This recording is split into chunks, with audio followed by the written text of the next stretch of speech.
Have you ever listened to a sermon that says, God loves you unconditionally, but a few minutes later, you feel terrified that you're not righteous enough? You leave inspired, but also strangely anxious, guilty, or psychologically trapped. I used to experience this myself when I was still involved in ministry. Some sermons unintentionally oscillate between two messages: unconditional grace and conditional worthiness. For example, you are saved by grace, followed by, but true Christians will naturally produce righteousness. Now, for many people, especially those who are already anxious or scrupulous, the message quietly becomes, if I'm still struggling, maybe my faith isn't real. And that can create chronic self monitoring. You begin constantly checking yourself. Am I sincere enough, pure enough, faithful enough, changed enough? The issue is not Christianity itself.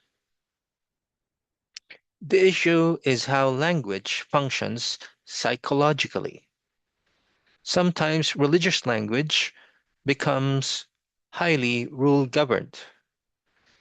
Instead of helping people live more deeply, it trains them to constantly evaluate themselves against internal standards and narratives. Psychologically, this can create endless monitoring, guilt becoming a form of behavioral control, coherence traps, where people try to focus or to force their experience to fit a spiritual story, and fusion with moral narratives, where a person becomes trapped inside ideas like, a good Christian wouldn't feel this, a faithful person wouldn't doubt. If I still struggle, something must be wrong with me spiritually.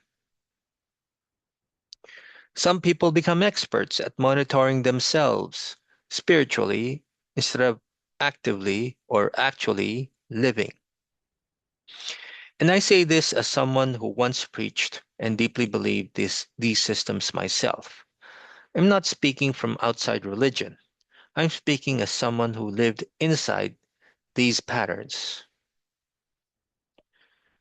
A meaningful spiritual life may require less obsessive self evaluation and more direct engagement with life, which involves compassion, relationships, grief, risk, forgiveness, uncertainty, and values. Because sometimes the mind can use even spirituality as another way to endlessly measure ourselves. And a life spent endlessly analyzing your worthiness may become a life that is never fully lived. Thank you for listening to this. This is rather a personal vlog I've had experience way back. And the title of this video or podcast, if you are watching this or listening to this on Spotify, When Your Faith Becomes a Mental Trap. Once again, this is Nathan Chua from One Life Only Counseling Services. Please visit my website, onelifeonly.net, if you want to learn more about my work and also the book that I recently finished just this year, Better People, Better Country. And thank you for staying on and watching this. And I hope to see you on the next vlog and also hope that you enjoyed this. Bye for now.